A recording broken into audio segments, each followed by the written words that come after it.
Spider-Man Across the Spider-Verse is finally here. A movie we have been waiting for a very long time is finally come after that absolutely ecstatically great 2018 Into the Spider-Verse movie. We're going to talk about it. I've just seen it. Let me know your thoughts down in the comment section below. What did you guys think of the new Spider-Verse movie? Did you love it? Did you hate it? Smash it down there. Smash that like button. Click subscribe. And let's talk about the new Spider-Man movie right now. And then I looked at my uncle and... let me guess. He died?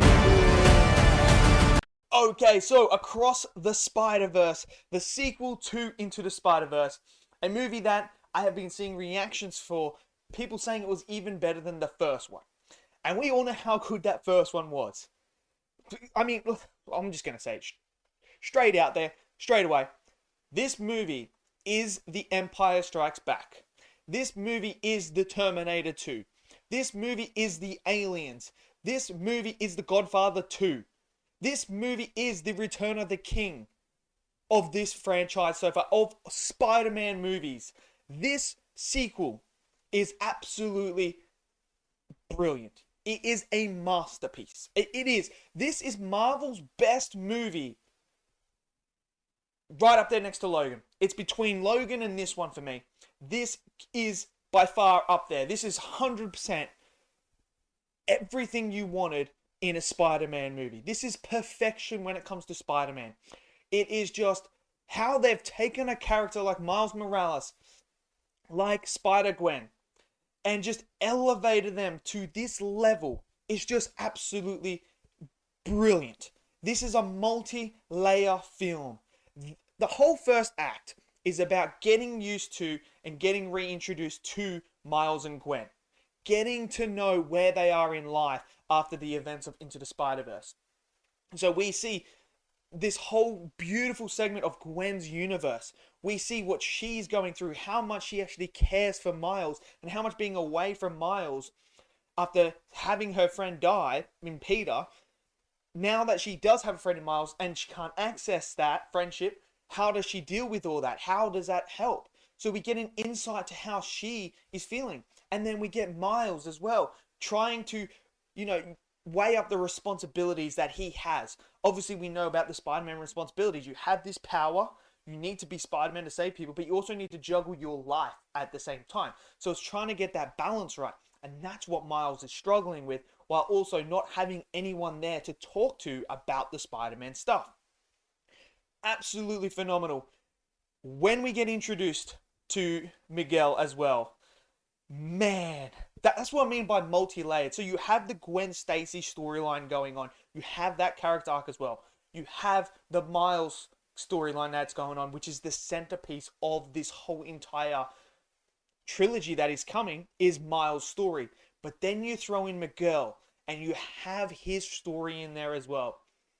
His story is great as well, and he is such a good introduction into this franchise, into the Spider-Verse. Like, it's just phenomenal. His character has his own arc, and look, what I love about this movie is, yes, we know that there is a villain in this movie who is tied into Miles as well, which I absolutely loved as well, and that villain isn't explored as much. They've just dabbled into him. But he's obviously going to have a major part playing in the next movie. So we're going to know more about him and like everything to do with him. But the main villain of this movie is not anyone. Like, that's what I love about this film, is Miguel is doing what he thinks is best for the Spider-Verse. And there's the best moment in this whole entire movie is the segment where Miles is there and he's talking to Miguel. Miguel is laying out the whole entire Spider-Verse to him. Just explaining everything, explaining what is going to happen, why this needs to happen, this has to happen for this. It's all about death. It's all about life. It's all about family. It's all about, can you save these people? Sometimes you can't save everyone. Everything happens for a reason. This needs to happen in order for you to become this person. And that whole segment when Miguel is telling him, and Miles is not accepting it. Miles is showcasing that I can save everyone. I can save both. I can do it. And it goes back to that similar theme in the first movie of, no one can tell you what to do with your life. Like, this is your life, and that is Miles. Miles has everyone tell him, you need to do this, you need to do that, you need to be this, you need to be that. He just wants to be him. It's his story. Let him write the story. It is absolutely brilliant. So good. And oh man, when you get into that final act, oh my days, that final act is just absolutely superb. So good, man.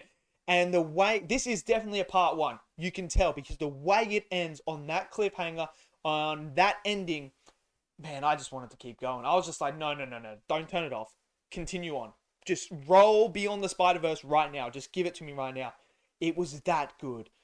There are cameos in here that made me smile like no tomorrow. There are some cameos that you're not going to expect, and some cameos that you're going to absolutely bring that nostalgia back. There are so many moments here where you're like, that's the Spider-Man of this era, the Spider-Man of this era, Spider-Man of that era. There are so many things in here that are just going to trigger you. And what I love is it's not just there for the sake of being there. There's moments where he's telling a story about, Miguel's telling a story to Miles about something, and they show this cameo, but it has narrative purpose to what he is trying to explain to Miles, what the actual predicament that they're in and why they can't do this. Absolutely fantastic. It really is. The animation.